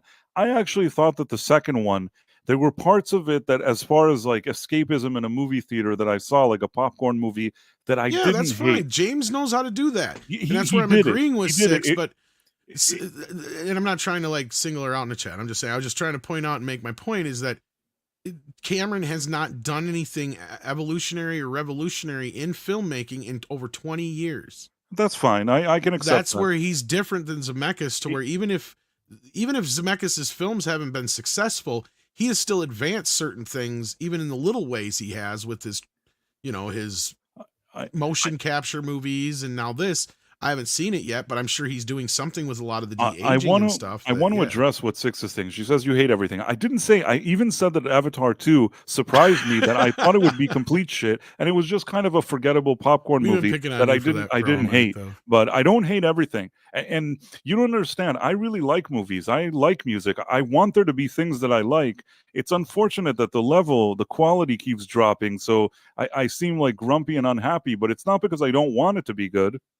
Well, I still want to see that Saturday night movie, and it isn't on video on demand yet, so I might still have to go see it in theaters before too long. I didn't hate that movie. I thought it was a pretty decent everybody movie. said that was pretty good. Yeah. Yeah, it was pretty good. I don't know where they spent all that money on. I think that, maybe they spent too much, but I actually I didn't dislike it. I thought it was pretty good. Oh, and there's my boy. Hi, Jeffrey. But yeah, no, look, I will check that movie out. I don't know if it's going to be any good. I don't hold any hope out. I checked out, some of his other stuff. I didn't think his train movie or the Jim Carrey one were all that great. I thought Beowulf was all right, but it still had that weird uncanniness to it, uncanny valleyness to it, or whatever you want to call it. Yeah, I guess. But no, I mean, we'll have to wait and see what he does. He's got probably a few more movies left in him. I mean, if he doesn't nothing, then I'll say, yeah, you guys are right. She says I don't think he hates Fleetwood Mac and Billy Joel. Do you hate them? I don't hate them. It's just that, they both have a few songs that I think are all right, but I feel like they're kind of overrated. Fleetwood Mac, people say, oh, Rumors, that's one of the greatest albums of all time. And I think to myself, is it one of the greatest albums of all time? Yes. I feel like it's an album of its moment, that when it came out, it kind of, must have left an impact on people. But really, am I going to sit around and listen to Rumors now? Nope. I not do. not in my own spare time. Maybe, but if, I like, will agree with you in a sense that their better songs are not on that album. I don't know. I think it's overrated. It's fine. It's fine. It's not like, I just think that they're overrated. Surprisingly, I actually like somewhat the song Little Lies, and I have a guilty pleasure. I know I'm ashamed of myself. And that's their most corporate era, man. Right. No, there's another one, the corporate one, that I'm ashamed that I like, but I Want to Be With You Everywhere. I'm ashamed to say that I kind of like that song. I don't even know why I call it nostalgia. Aren't those both on the Last Tango album? I don't know. Those are the two that I like. I think Tell Me Lies and I Want to Be With You Everywhere. That is very 80s corporate, but for some reason, call it nostalgia. There's something about it that kind of I don't hate those songs. Again, not that I sit and listen to them all the time, but I think that they're at least a little more memorable for me. The Rumors thing, I really it's like a write-off for me. Well, and the other thing is like this. Look, I'm not going to disagree with you that some of their songs are they're probably a little bubblegum pop by today's standards, but at the time, I do agree with you that it's an album of its time, but I also disagree with you that it's not one of the greatest albums of all time, because it's a flipper, right? Like, I can throw that album on and not have to skip one track. Or if I got the album on, I got to eventually flip it because, I'm just listening to the whole album. Because the musicians, the production value, like what they were doing at that time was beyond what a lot of the other guys I'll give you that. I mean, it's well produced. They're good musicians. Okay. So many guys at their peak right there at that okay, moment. Okay, I'll give you that. They're good musicians. It's not like I'm listening to it and I'm thinking, oh, these guys are a bunch of amateurs. Like Pink Floyd? Not quite. But yeah, they're professional musicians. It's a professional production. They know what they're doing. It's not like I look at them and think, oh, these guys are losers. I'm just saying that I don't get very excited about them. I think there's a bit of too much hype around them for my taste. But if you like them, it's totally cool. And I know a lot of people do. I'm not a hater. It's fine. I'll say like Secondhand News, the song that starts off that album, is like or no, that's on their first album, isn't it? See, that's the thing, is like a lot of their better songs, like I said, are on other albums. But Rumors is just a good album, side A through B, right? Like, that's the thing. It's kind of like with me and like Thriller, right? Michael Jackson, same thing. You can listen to that whole album side A through B if you're a fan, but he's got better songs on his other albums by far than anything that's on Thriller. Thriller, I like the entire album, and Off the Wall, I really like. That's what I mean. Off the Wall's got a couple better songs on it than anything that's on Thriller. It's possible. It's a debate. It's a debate, especially Bad and Dangerous, which to me, Dangerous is one of the more overlooked ones. But that's just my personal opinion. Bad for me, like, is a disappointment. Actually, see, like the entire album, I think, is like a disappointment. Because it may be, but it has better songs on it than some of the songs on Beat It, or on Thriller, is my point. I'll tell you I'll tell you what I think, and it's good you mentioned it, because Quincy Jones just passed away, so it's good to mention him.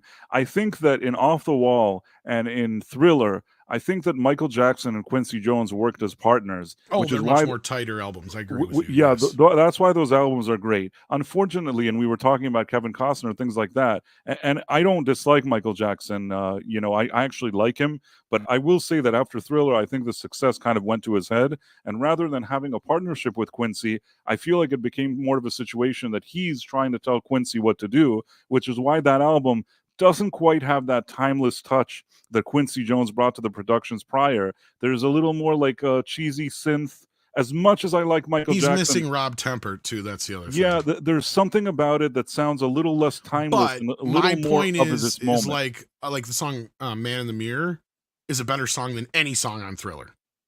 I don't agree. I don't agree. Hands down. Disagree with you. "Man in the Mirror" it's a good song, not better than any. I'll But take and there's a Thriller, few other hits on Thriller Thriller and that Off the Wall. I would take any I will day, take over over Bad, but anything in Bad. There's nothing in Bad that's okay. There's certain songs maybe like "The Girl Is Mine" or something. Then maybe like that one is better than that. But I'm just saying that.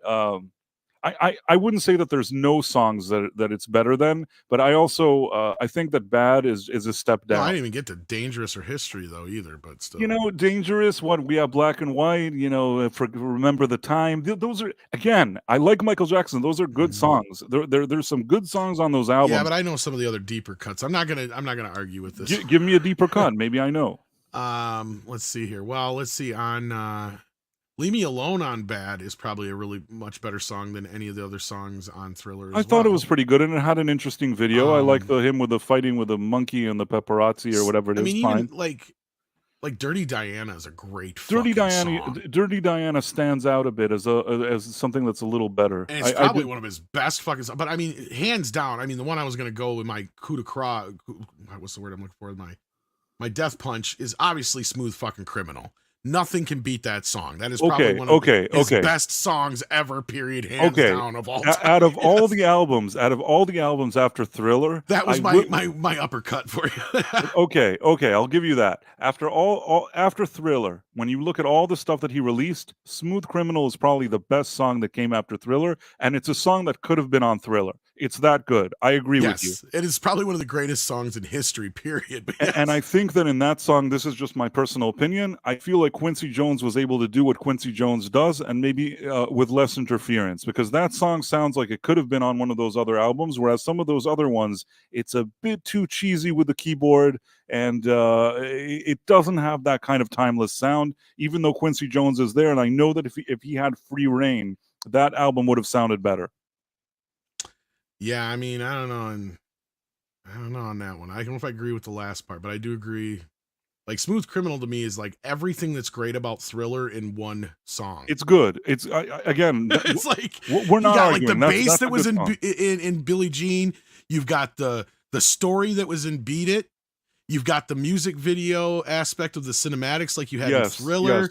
You have everything that worked for Thriller in that song. Just one song. Yes. But I agree with you. As an overall album, Bad has some stinkers on it, and it does not as good. It doesn't flow. And the as sound well. and the production annoys me. It's not as good as Thriller and Off the Wall. Thriller is much. Both Off the Wall and Thriller are probably two of the most well produced, and that goes to Quincy. You're 100% right. And I think that I've seen interviews that he even said that during Bad, Michael had a lot of ideas. Sending in money, kid. I already said hi to you, Jeffrey. You don't have to send in money, you goof. But thank you for that. Yeah, so I guess what I'm saying is that I think that had Quincy Jones been more dominant with the production and the sound in Bad, I think it would have been a more timeless album. There are some good songs there. It's not bad, but something about it leaves me disappointed a little bit. I mean, disappointed. It's still Michael Jackson. It's a good album, but you understand what I'm trying to say. Oh, absolutely. And like the other problem I have with like History is he didn't release the right songs as singles. I was like, what the hell are you doing, Michael? You released like 2 out of the 3 worst songs on the album as singles. Like, what the hell? I think I didn't really connect with History. I thought that Dangerous was at least pretty good. Oh, Dangerous is much better, yes. Dangerous is it's just album. Bloated. Dangerous is very bloated. That's the problem with Dangerous.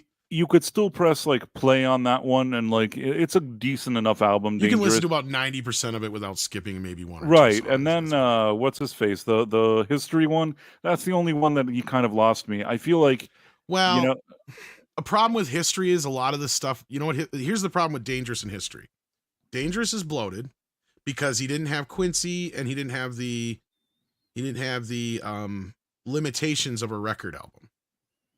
See, because that's what made Thriller and Off the Wall kind of because they had like, 30, 40 songs they wanted to put on there that go through. They had to pick the 8, 9, 10 best songs they could fit, right? Like that's it. You can't go any farther than that. That's all. And there was a couple songs that made it onto Bad that were supposed to be on Thriller.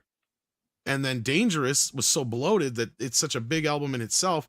A lot of the stuff that's on History was actually leftovers from fucking Dangerous. Right. Same thing with Blood on the Dance Floor. So like Michael was just at that point where he was just like a producer. He was at that Prince moment in his where, you know, you're just producing so much shit you can't even get it out. Because like that's when he was not only doing his own stuff, but he was doing stuff for like the Sonic soundtrack. He was writing shit for Janet. He was, you know, like doing all kinds of other shit. Because I don't care what anybody says. You listen to Janet's albums at the time. It's like Michael was producing half that shit. Come on. Right. Because it sounds like songs he would have sounds written like for himself, him. but Yeah, he I couldn't agree. sing because he was a guy. I agree. Nasty sounds like a song that would have been an alternative for Bad that just didn't quite cut it. Of course, my favorite story of all with Bad is, I'm sure you've heard this story. You ever heard the Prince story?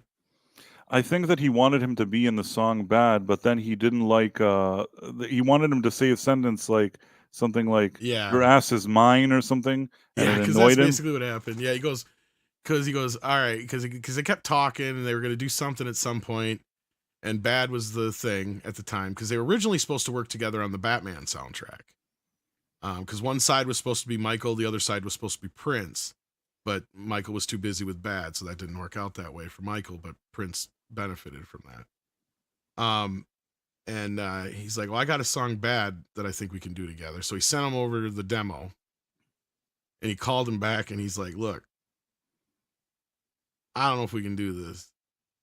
I see this line here, and I don't know if you're going to be singing, or I'm going to be singing it. Your ass is mine. I know you. I ain't going to say that to you. And you sure as hell ain't going to say that to me.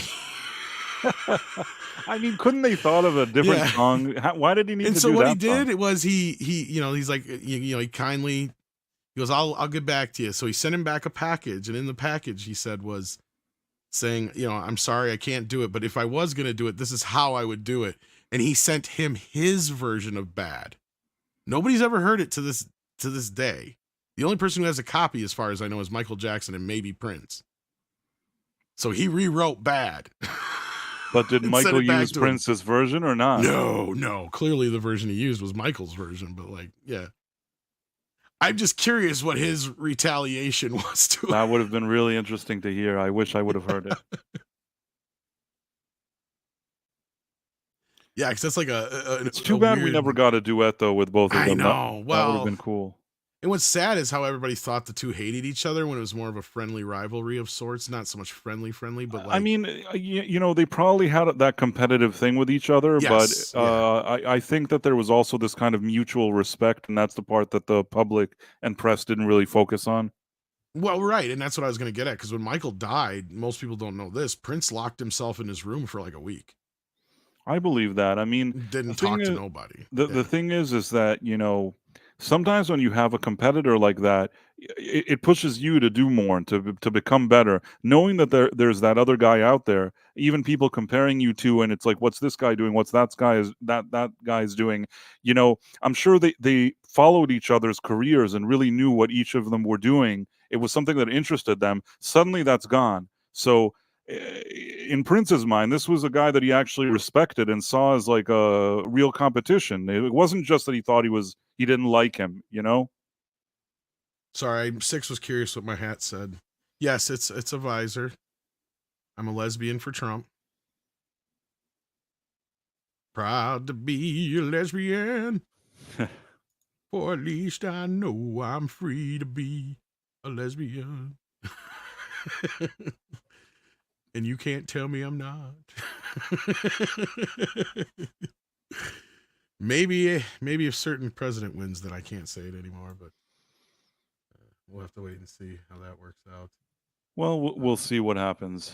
On But, that note, I think we're probably gonna switch over here because it's getting to be that time. Oh, awesome. Yeah, people are doing their patriotic things here. We're gonna do some other streams. I don't know. Are you gonna be doing a stream later? Yeah, I'm gonna do I something. kind of figured you would. Yeah, I'm gonna do something later. I'll do you know, a night owl I think it's going to start earlier, like at 11. I'm going to do something. Hopefully, there will be a few people watching. And yeah, if people want to hang out, like a late night thing, they can check it out. Price of Reason Live. Or if Oh, they yeah. The feel- whole reason I was bringing up Jackson, I'm sorry, was, yeah, his biopic got moved to fall of Oh. next year. Sorry, go ahead. Yeah, but that's not. I mean, I saw that, and it's like, okay, so it got moved. I mean, it doesn't mean anything good or bad. I think that From what I heard, the rumor was they're moving it for Oscars. Because the kid his nephew who's playing him, I guess, is just amazing in the role. So we'll have to see. Well, Looks a lot like him. Holy shit. Yeah, I mean, I'm curious to see it. I want to see how I certainly think that movie is going to have an audience. They're one talented family. That's all I know. Yep. So I'm looking forward to seeing that, and yeah, cool. Yeah, hopefully it's good. Other than that, was there anything else we forgot? I think we covered everything else, but we got some super chats here. We got Tripping Orc, who gifted 5 Midnight's Edge After Dark memberships. Thank you for that, Tripping Orc. We appreciate the support here at the channel. Neil says, the most rewarding part of the election will be we can finally stop talking about it. Yes. Maybe that's just me, but it's been damn draining. Well, sadly, you're right and you're possibly wrong. I feel like no matter which way it goes, it's going to be one of those things we just can't get away from. It's because if one party wins, that means everything is going to stay the same for another 4 or 5, 4 to 8 years. If another party wins, that means the other side's just going to complain and complain and complain, and try to impeach and put him in prison and shit. Anyway, Tennille says critically acclaimed version of Roger Corman. Could be. And then we got Deadman here who says Unplugged Fleetwood Mac reunion album is what got me to like them. Yeah, it kind of felt a lot like what the Eagles were doing at that time, but yeah, very much so. Yeah, I remember that album. And then Six sent us, I'm imagining it's a pooper sticker. Let me look. It is a pooper sticker. And with that, I'm sure I'll bop into a few political places. Maybe I'll even see what you're up to later, Price. If I have Cool, enough, man. Yeah. gas left in the Hopefully tank. there'll be a few people there, but you should go. You should definitely stop by if you're around, if you have time. I will do my best if I can stay awake. I know it'll probably get exciting here, so let's go see how things are going. I'm sure all of you are anxious to see what's going on as you take off here, though. Don't forget to hit that like button and let everybody know how much you enjoyed the stream, and take care. I did not forget your super chat. I said it earlier. Jeffrey, are you even listening? I don't think he's listening. He's probably playing a video game. We said, yes, hello, Jeffrey. I said, why did you spend money? Yes, I said you didn't have to. But thank you, Jeffrey. With that, take care of yourselves. Yeah, see, if Six heard it, that means it happened. So, yeah, I know what you're doing. I'm not dumb. You're always doing 2 or 3 things, and one of them is always playing a video game. So, with that, take care of yourselves and each other. Check out Price of Reason later, and his other channel, Price of Reason Live. Of course, is where you'll probably be live tonight. And yeah, We'll see if the world is still with us tomorrow.